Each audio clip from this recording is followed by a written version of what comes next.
অপকর্মের বিরুদ্ধে হেফাজতের অবস্থা। হেফাজতে ইসলাম দেশের বড় মানুষের একটা সংগঠন। এর সঙ্গে দিন মজুর থেকে শুরু করে রাষ্ট্রের গুরুত্বপূর্ণ ব্যক্তি সকলেই জড়িত, সবাই হেফাজতে ইসলামকে সমর্থন করে। দেশে নানা দুর্যোগ চলতেছে। আমরা দেখছি দক্ষিণাঞ্চলে ঘূর্ণিঝড়ের কারণে ব্যাপক ক্ষয়ক্ষতি হয়েছে।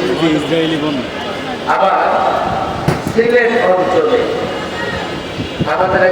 আমাদের একটা প্রতিবেশী দেশ আছে, তারা সবসময় দায়ী নিয়ে দিই আমরা। আর যখন আমাদেরকে মারার প্রয়োজন হয়, পেঁয়াজ বন্ধ করে দেয়, চাল বন্ধ করে দেয়, আবার পানি দিয়েও মারবার চেষ্টা করে।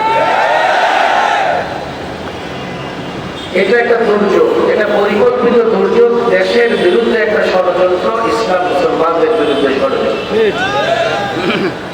হেফাজতে ইসলাম দেশের পক্ষে আধিপত্যবাদের বিরুদ্ধে কথা বলে, সে দিল্লি হোক আর ওয়াশিংটন, তেল আবিব হোক আর লন্ডন, আধিপত্যবাদী শক্তির বিরুদ্ধে হেফাজতে ইসলামের অবস্থা।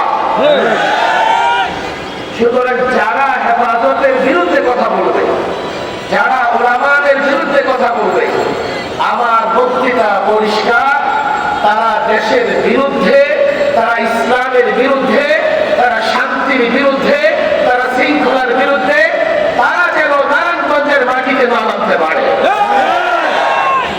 দেশের বিরুদ্ধে শক্তি। হেফাজতে ইসলামের অবস্থান, উলামাদের অবস্থান পরিষ্কার। এই দুর্যোগে তাকিয়ে দেখেন, তাদের কোনো চেলা চামড়া মাঠে খুঁজে পাওয়া যাচ্ছে না। ওলামায়ে কেরাম সবার আগে গিয়ে দক্ষিণাঞ্চলে ত্রাণ বিতরণ করছেন, আর দুর্যোগ কবলিত অসহায় মানুষের পাশে দাঁড়িয়েছেন। সিলেটও তাই করছেন।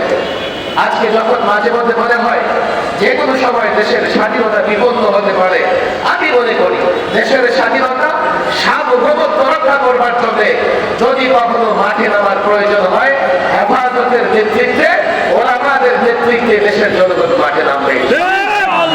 আল্লাহ তাবারক ওয়া তাআলা হেফাজতে ইসলাম, ওলামায়ে কেরামের ইজ্জত সম্মান বুলন্দ করে দিন। ওলামাদেরকে এই পথে আরো ত্যাগ কুরবানি বিসর্জন দিয়ে কাজ করার তৌফিক দান করুন।